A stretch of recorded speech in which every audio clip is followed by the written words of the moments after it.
Brass tacks review of the self-loading carbine of the Simonoff system, SKS. You're not here for my life story. Let's get down to it. Now, this rifle, this carbine, can be traced back to World War II. The Russians, the Soviets were no fools. We Americans, I believe, are kind of indoctrinated to see Russians as technologically inferior. Russians are just as competent as anybody mechanically. They have, you can find quality engineers anywhere on planet Earth, and Russia is no exception. They were tinkering with self-loading mechanisms for rifles prior to the war. In fact, they even had some during World War I with the Fedorov. And as time went on, they were simplifying, and getting to the point where we know today. Now, of course, they had the Tokarev and the AV. I'm going to go there.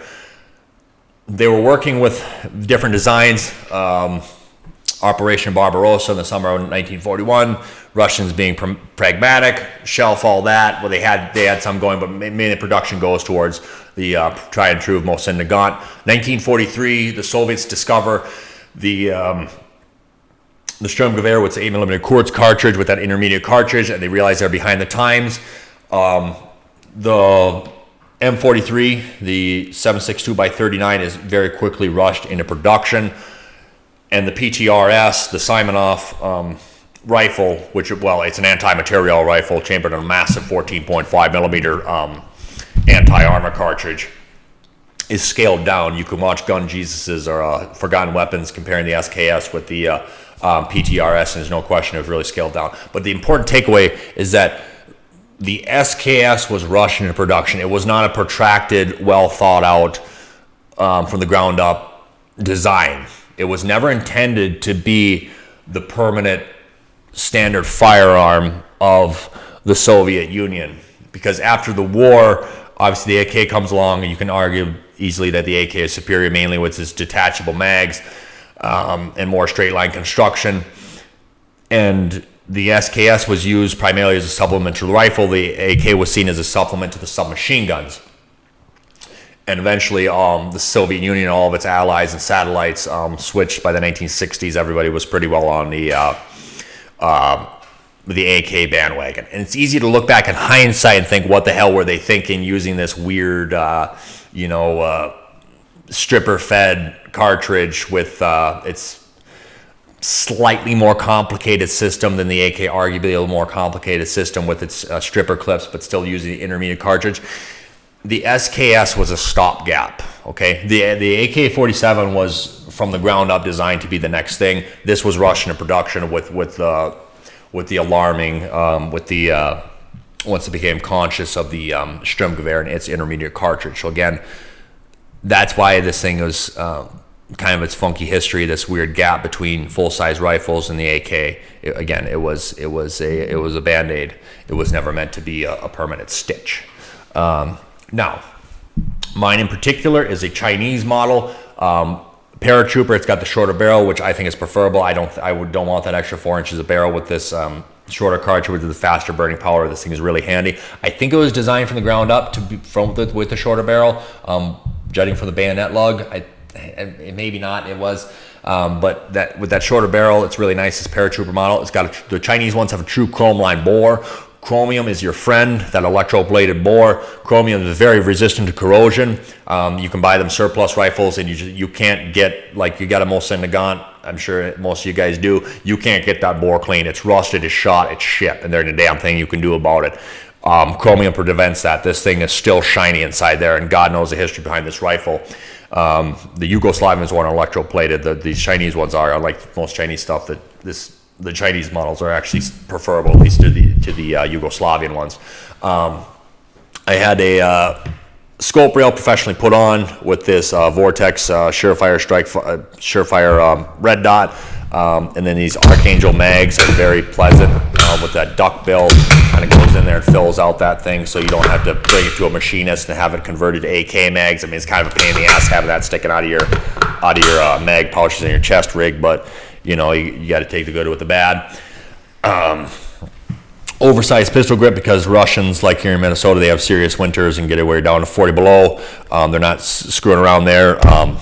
Foam pad, foam and duct tape, cheek riser to bring your pretty face up to that up to that optic, and then I got a recoil pad. This is mainly just to increase the length of pull because I'm just shy of 6'1". I'm slightly above average height, but this was designed for a man of slightly shorter stature than myself.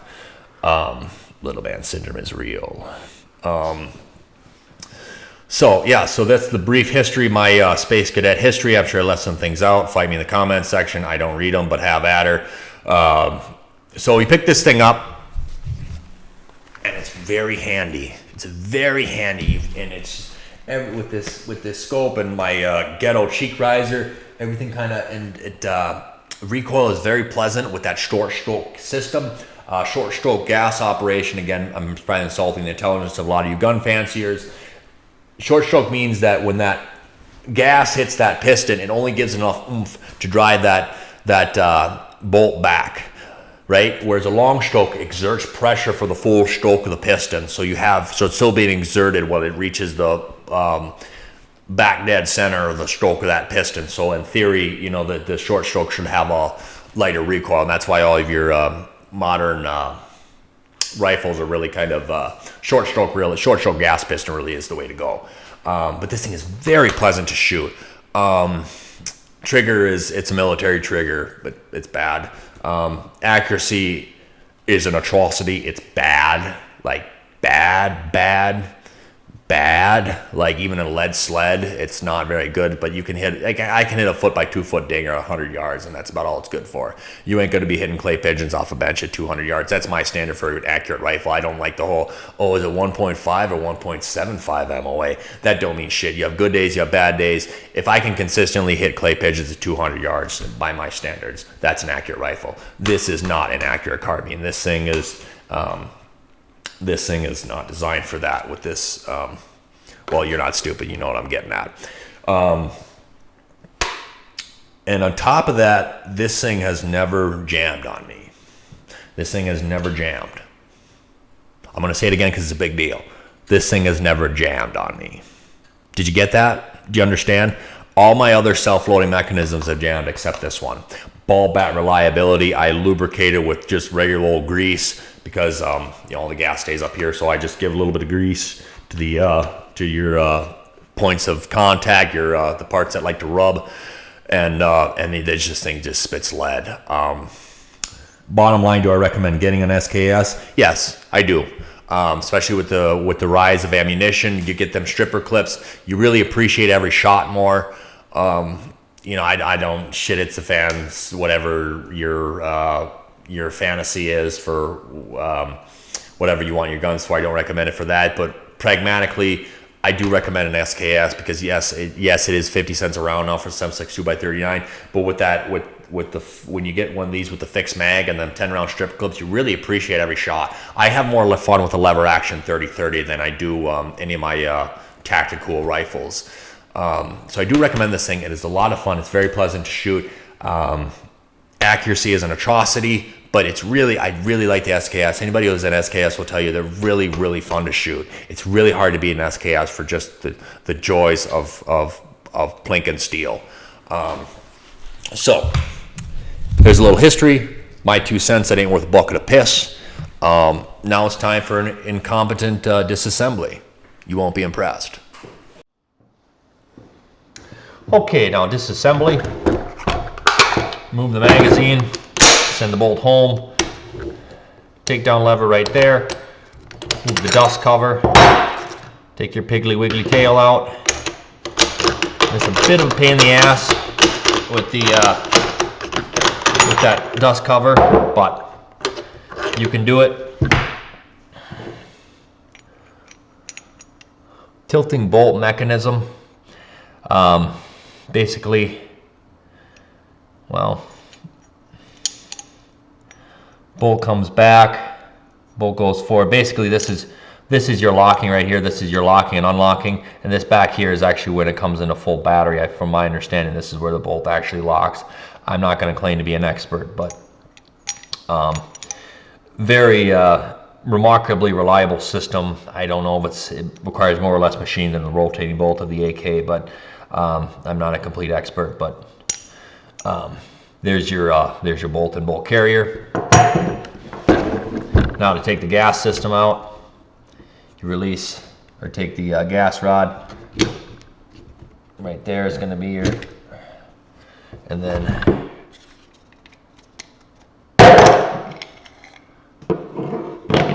oh, she's got a little corrosion on her. There's your gas piston. It's actually a two-part piston. The rest of the piston you finish, really clever design, and then there's the rest of your piston right there. And that's fully disassembled, and then you can take it and grease everything. That's what I do. Probably run some oil on this. Actually, I'm probably glad I took this thing apart. This thing is due. But yeah, very simple mechanism.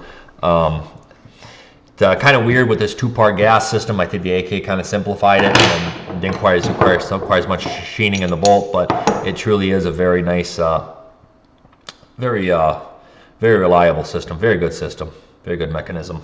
And the stock, I don't recommend buying the stock, because if you look here, the thing has actually melted. I'll put the name of the company on the screen, but I don't recommend their stocks. Again, the palm swell, there's no palm swells. We've got a real sickly feeling, but not the best stock. Okay, reassembly. Got her clean and lubricated. You should be able to figure that out. You can probably figure all this out on your own. I just like to make a complete video. That piston goes back in that gas block underneath the sight post, rear sight post. Then of course, put your piston back in here. This is the reason why you can make the argument that the AK is superior, because you don't have this two-part gas piston. Of course, that's going to lock right back in there. Very nice. Tricky part is getting this two-piece bolt and bolt carrier back in there.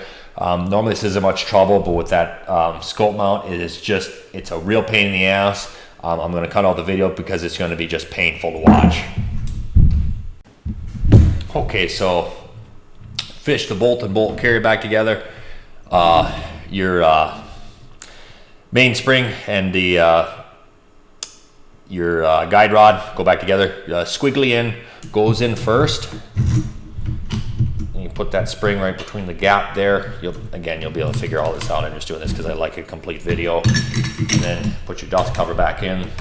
Got that nice captive pin right there. Lock it back in. Give it one back so that the guide rod falls into place. And there you have it. There's nothing wrong with this rifle. Very pleasant to have. I think anybody who owns one doesn't regret buying it one bit.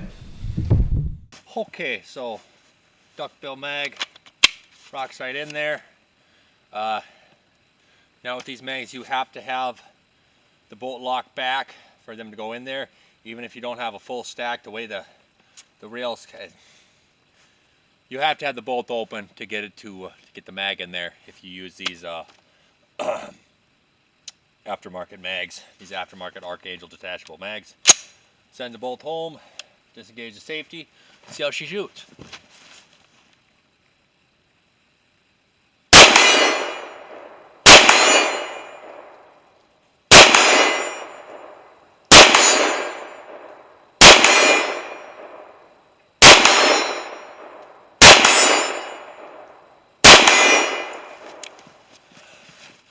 I don't know if you can see it or not, but there's a 1x2 foot dinger out there, probably about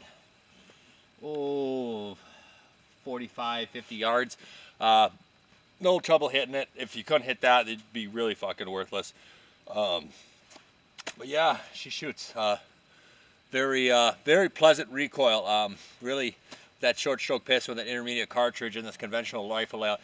Anybody will tell you the SKS is a very pleasant firearm.